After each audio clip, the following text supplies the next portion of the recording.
Hello everyone. I am Dr. Nilkant Jagannath Dahale, Head, Department of English, Rayat Shikshan Sanstha's Art Science and Commerce College, Ramanandanagar Burli, District Sangli, Maharashtra, India. I would like to talk with you on the topic of perspective on mimesis and catharsis in Aristotle's definition of tragedy.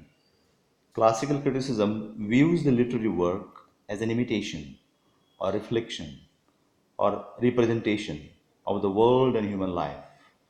This critical inquiry had begun almost in the 4th century before Christ in Greece. Plato, the great disciple of Socrates, was the first critic who examined poetry as a part of his moral philosophy.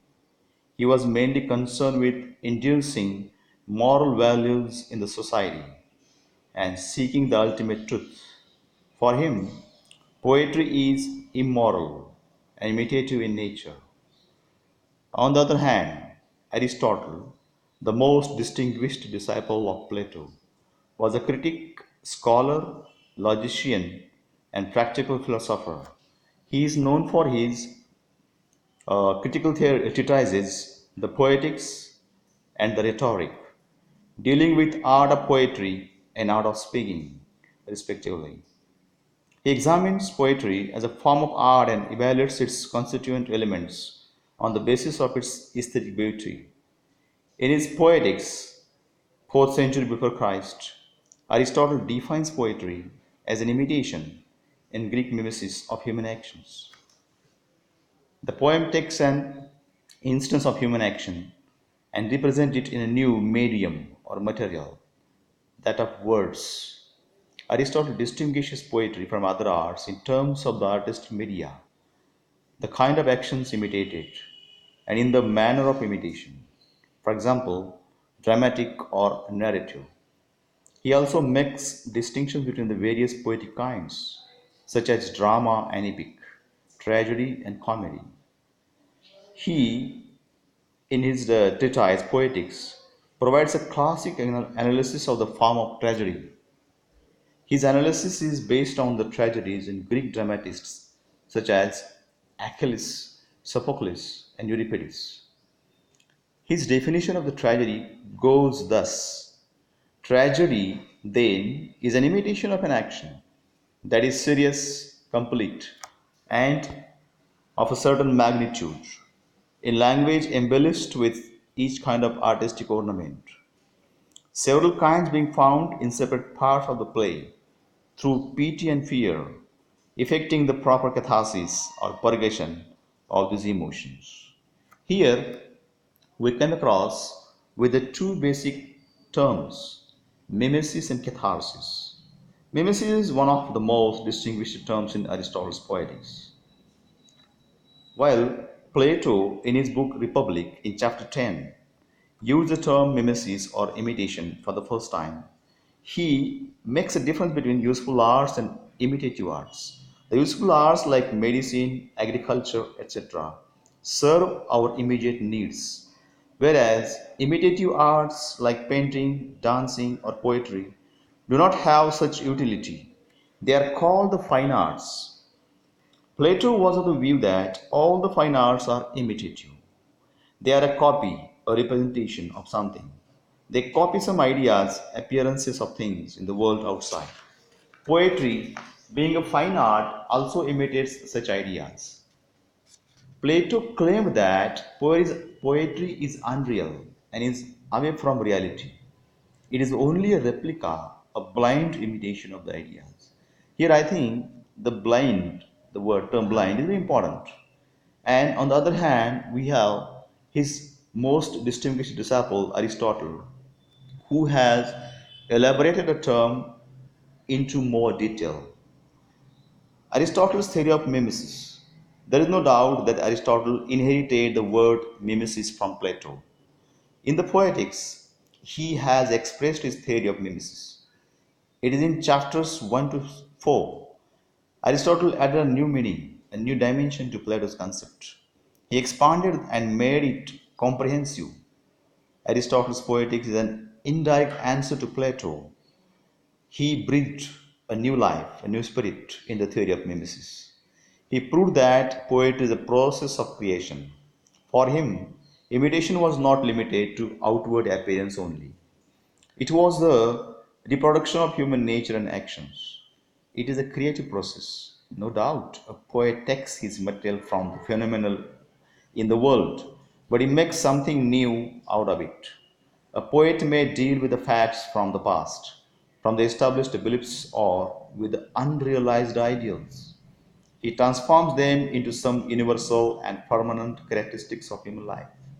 Poetic imitation, thus, involves a creative faculty. It is the transformation of material into an art. The second term here that I would like to focus is catharsis. The poetics is about the art of poetry in general, but it mainly focuses epic and tragedy. We know there are 26 chapters in all, out of which 14 are devoted to tragedy only, so that we can understand how much importance Aristotle has given to tragedy section. It is because epic and tragedy were considered to be the ideal forms of literature in the ancient time age.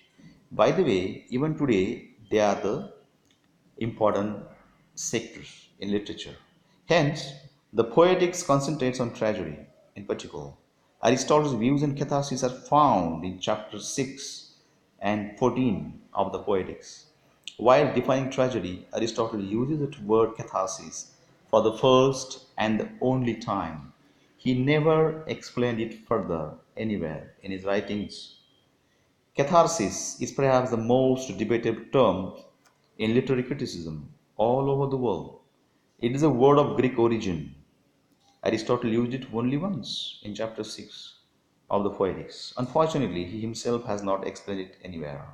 Hence, it gave birth to divergent interpretations and explanations. And that is perhaps the most productive aspect of literary history of the world.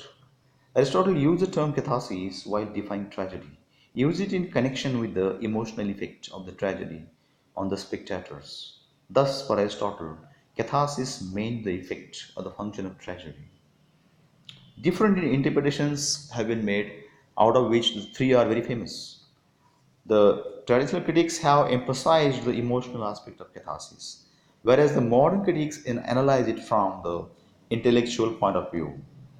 The first theory, the purgation theory, it interprets catharsis in medical terms. In medical terms, especially in the older sense, purgation meant the removal of excessive or unnecessary elements from body. The health of body depends upon a true balance of all elements. If they are in excess, it is suggested to provide an outlet. In the same way, the excess or unhealthy passions also need to be purged. Catharsis is thus a process of purgation to such unhealthy emotions. The tragedy arouses emotions of pity and fear. Then it provides an outlet. The excessive emotions are purged, removed away from mind, and therefore a calmness of mind is maintained. This theory was advocated by critics like Milton, Twining, and Barney. The purgation theory, the another interpretation of Aristotle's concept of tragedy, Humphrey House advocated the purgation theory, which means moral learning, moral instructing, or moral conditioning of mind. It is the idea of cleaning or cleansing of the soul. Tragedy, by arousing pity and fear, brings back the soul to a balanced state. Tragedy thus trains and purifies the emotions and brings them to a balanced state. The emotions are directed toward the right objects at the right time. In this way, we are made virtuous and good. This purification theory is related to soul as a purgation, is related to body.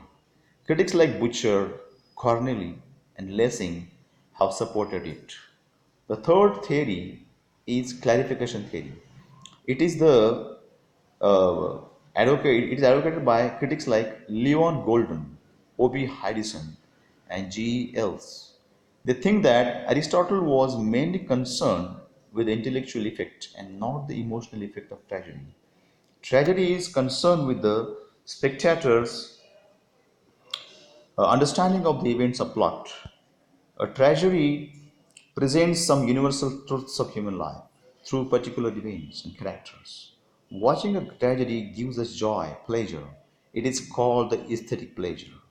According to the clarification theory, catharsis becomes an indication of the function of tragedy and not of its emotional effect on audience.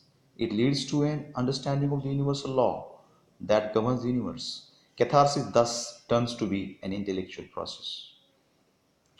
As Aristotle himself has not provided any interpretation of catharsis, critics vary in interpretations. There is no agreement as to what Aristotle really meant.